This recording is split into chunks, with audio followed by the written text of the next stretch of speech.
नमस्कार, मी कुमारी रसिका अनिल फाटक ॲग्रिकॉस परिवारामध्ये आपल्या सर्व शेतकऱ्यांचे मी हार्दिक स्वागत करते। आज आपण पंढरपूर तालुक्यातील सुडकोली गावातील दीपकजी भोसले यांच्या शेतावर आलेलो आहोत आणि हे जे पीक आपण पाहतो हे टोमॅटोचं पीक आहे। तर आपण या पिकाविषयी अधिक दीपकजी यांच्याकडून जाणून घेऊया। दीपकजी, आपलं नाव, कुठल्या जातीचं आपण बियाणं लावलेलं आहे, रोपं कुठून आणली आणि एकंदर त्याचं नियोजन काय याविषयी आम्हाला माहिती सांगा।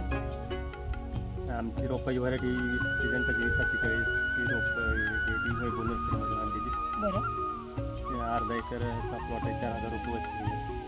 बरं, याचं नियोजन कसं केलं तुम्ही? म्हणजे जी बांधणी केलेली आहे आणि लागवडीपासून किती दिवस झाले? या 4 जूनची लागवड आहे। बरं, आणि त्याला मल्चिंग असं जास्त पाऊस झाल्यावर मुळीला त्रास म्हणजे मुळीच्या पकवून न होण्यासाठी मल्चिंगचा वापर केलेला आहे। आणि याच्यामध्ये पाण्याचं नियोजन तुम्ही कसं केलेलं आहे?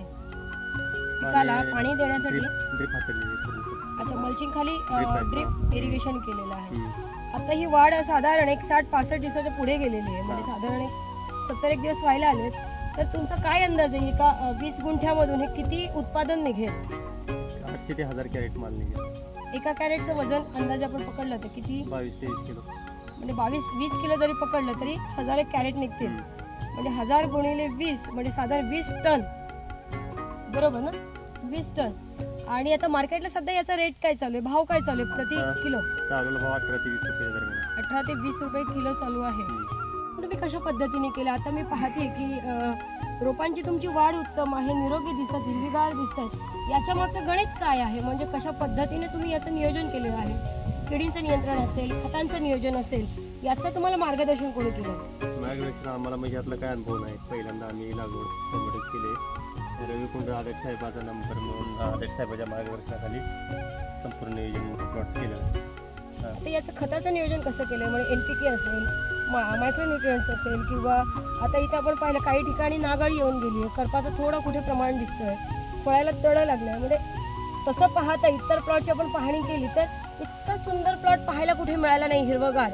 याचं कारण काय आहे? म्हणजे तुम्ही वेगळं असं काय केलंय की तुमचं उत्पादनही अधिक आहे? म्हणजे आपण पाहतोय की इतका लोड झाला या बांधणी करताना की ते रोप खाली लवंडलंय, म्हणजे खाली पडलंय। याच्या मागचं गणित काय? याच्या मागचं गुण काय आहे? ते बेसोड वशियासाठी रवीनं घेऊन गेलं तर साहेबांना विचारून काय होतं? 10-20च्या 2 बॅगा, बरं, मायक्रोन्यूटन आणि मर्च पॉवर मर्च पॉवरनी बोलते। बरं, म्हणजे सेंद्रिय आणि ॲग्रिकॉसचे प्रोडक्ट याचा तुम्ही सगळं ताळमेळ घालून याचं सगळं नियोजन केलं। मला एकंदर हे टोमॅटो पीक घेण्यामागचं गणित काय आहे? म्हणजे मी आता तुमच्या आजूबाजूला पाहतीये, तुमच्या चहूबाजूला ऊस आहे आणि तुम्ही मध्यभागीच टोमॅटो घेतलं, काय याच्या मागचं गणित आहे? ऊसाचं पीक आता चालू ह्याला असं परवडाचं राहिलंच नाही काय असं। आता एक दुष्काळ म्हणून ह्या वर्षी दर मिळेल, पाणी मुबलक असल्या ऊसाला काय दर नाही, कारखानदार आपदा करते, ऊस न्यायची आपदा होते, टोळी पैसे मागते, असं शेतकऱ्याला सगळे गुंडलं पाडते ऊस बागायत। एका झाडाचं नियोजन काय आहे तुमचं? एका झाडापासून किती किलो उत्पादन निघेल? 10 ते 15 किलो माल एका झाडाला निघायला पाहिजे। हा,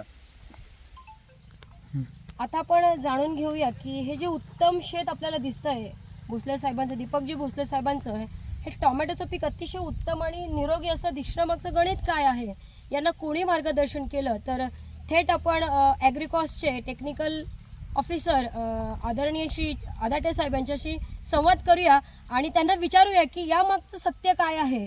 आणि मी स्वतः शेतकरी आहे, शेती संबंधित काही शेतवर व्हिजिट देत असते, सल्ला देत असते, पण मी पाहिलं आहे की बऱ्याच ठिकाणी आता टोमॅटोचं पीक हे करप्याने गेलेलं आहे। परंतु आत्ता या प्लॉटमध्ये आपण पाहतोय की कुठेही करपा किंवा करप्याचं प्रमाण अतिशय नगण्य, म्हणजे 2-3% आपल्याला पाहायला मिळतोय। याच्या मागचं गणित काय आहे? कुठचं नियोजन केलं? खताचं नियोजन कसं केलं? फवारणीचं नियोजन कसं केलं? याबाबत आदाटे साहेब आपण आम्हाला मार्गदर्शन करावं। धन्यवाद मॅडम। रसिका मॅडम, ॲक्च्युली जर सांगायचं म्हटलं तर आमचे जे भोसले साहेब आहेत हे एकदम नवीन ह्या शेतीमधले, म्हणजे त्यांचा अजून एक टोमॅटोचा प्लॉट होता, पण शेजारी आसपास तणनाशक मारल्यामुळं ते तणनाशक थोडं उडून गेलं आणि त्यांचा तो टोमॅटोचा प्लॉट खराब झाला। त्याच्यानंतर आमचे गायकवाड साहेब आहेत कटे ॲग्रो एजन्सीचे, त्यांनी मला सांगितलं की असा असा प्लॉट आहे इथं आणि इथं आपल्याला नियोजन करायचं आहे। मग तो खराब झालेल्या प्लॉटमधनं पण आपण चांगलं थोडं नियोजन करून त्यांना त्या प्लॉटचे पण थोडेफार बऱ्या प्रमाणात पैसे झाले, कारण रेट चांगले होते. परत त्याच्यानंतर हा प्लॉट त्यांनी लावलेला होता. म्हणजे ह्या प्लॉटचं 1 महिन्यामध्येच ह्याला फुलं लागून सेटिंग झालेलं होतं आणि ह्याच्या फुटव्याची संख्या अतोनात एकदम सुंदर होती. ह्याचं कारण म्हणजे पहिल्यांदा आपण दिलेला बेसल डोस आणि त्याला केलेलं ड्रेंचिंग. म्हणजे पहिली तर शॅडोफाईट कंपोस्टची ड्रेंचिंग असेल, फोर्सची ड्रेंचिंग असेल, नंतर आपण दूध, गूळ, अंडी हे आपल्या ह्या टोमॅटोमध्ये आपण पहिल्यांदाच वापरलं आहे. आणि त्याच्याबरोबर ॲग्रिकॉस कंपनीचा मुळीवाढीसाठी मायकॉस नावाचा मायकोरायझा आणि PSB KSB ह्या प्रकारची जीवाणूखतं आपण ह्याच्यामधनं व्यवस्थितरित्या दिली आहेत. आणि सगळ्यात महत्त्वाचं की आता हा प्लॉट आपल्याला सरी आपल्याला एवढ्या प्रकारची फुलं दिसत आहेत आणि ही एकसुद्धा फुल इथं गळलेलं नाही आहे. सरळ 12 ते 13 दिवस पाऊस चालू होता, त्याच्यामध्ये थोडीफार फुलगळ झाली होती, पण आता इथून पुढं ह्याची फुलगळ न होण्याच्या अवस्थेमध्ये आहे आणि एकदम सुंदर प्लॉट आहे. एकदम पानं तिची निरोगी आहेत. खालच्या पानांवर नागाळी दिसत होती, पण ही नागाळी पांढऱ्या माशीचा पण प्रादुर्भाव ह्याच्यावर होता, थ्रिप्सचा पण प्रादुर्भाव होता आणि फळमाशीचा सुद्धा प्रादुर्भाव होता. त्याच्यामध्ये आपण ॲग्रिकॉसचं हँगर 9 असेल, झोमॅटो असेल, डॉक्टर नीम असेल आणि फिश ऑईल असेल, ह्यांचे आलटून पालटून स्प्रे आपण जास्तीत जास्त केलेले आहेत.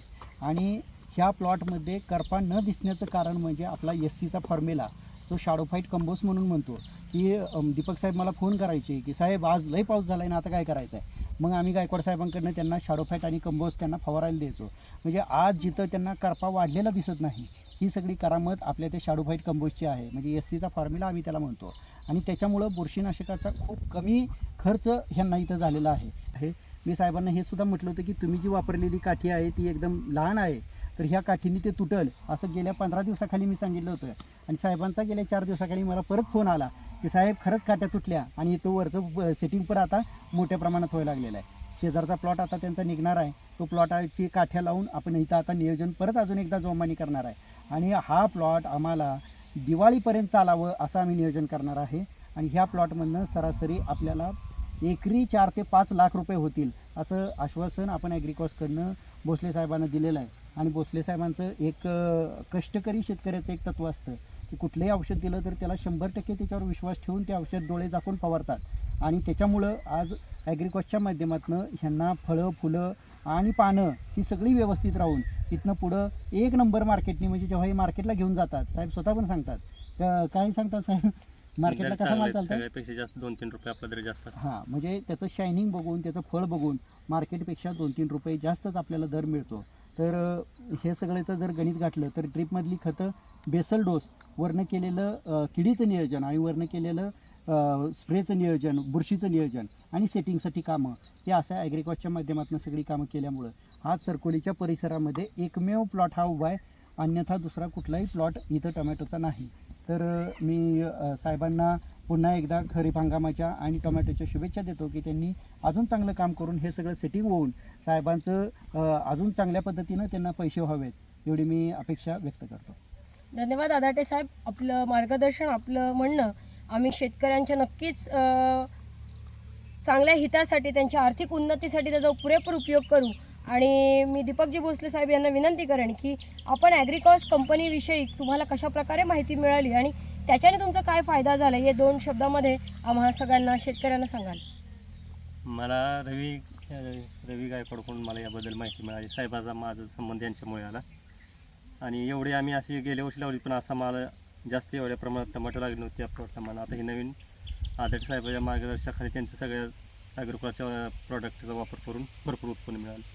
मग निश्चितच आपण आव्हान कराल की ॲग्रिकॉस कंपनीचे आपण विविध प्रकारचे, विविध स्टेजमधले जे औषधं आहेत, काही खतं आहेत, याचं नियोजन कराल आणि आपली आर्थिक उन्नती करून आपली उपजीविका जी शेतीवर अवलंबून आहे तर ही पुढे रूढ करण्यासाठी आपण ॲग्रिकॉस कंपनीकडून एक मुलाचं मार्गदर्शन आणि मुलाचं असं आर्थिक पाठबळ किंवा जे आपल्याला औषधाच्या स्वरूपात मिळणार आहे आणि त्याच्यातून आर्थिक उन्नती होणार आहे असं आश्वासन आपल्या ॲग्रिकॉस कंपनीचे टेक्निकल ऑफिसर आदाटे साहेब यांनी दिलेलं आहे. तर मी पुन्हा त्यांचे शतश ऋणी राहील आणि शेतकरी बांधवांना मी विनंती करेन की आपणही ॲग्रिकॉस कंपनीचे विविध औषधे आणि विविध खतांचं उत्तम नियोजन करून आपल्या पिकाची सुधारणा आणि उत्पादकता वाढवण्यासाठी पण ॲग्रिकॉसच्या वेबसाईटला जाऊन भेट द्या. धन्यवाद.